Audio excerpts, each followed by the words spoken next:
Точно так же, как и в Дагестане, здесь тоже у меня братья живут. Аллах в Коране не сказал, что дагестанцы между собой братья, или там аварцы, или чеченцы, или арабы. Аллах сказал, что верующие братья.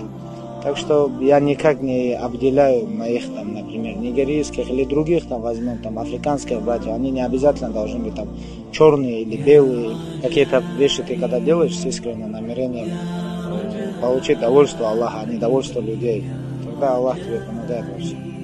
У меня такая мечта была с детства, иншаллах. Аллаха тоже просил, чтобы он мне дал возможность, чтобы я мог помочь хоть чем-то, да. Не обязательно, чтобы ты был, там, я не знаю, миллиардером, чтобы помог. Если у тебя есть 2 рубля, уже ты можешь помочь, ты можешь рубль отдать. Так что люди думают, вот, у меня нет возможности, чтобы помочь кому-то. Нет, возможность она всегда есть.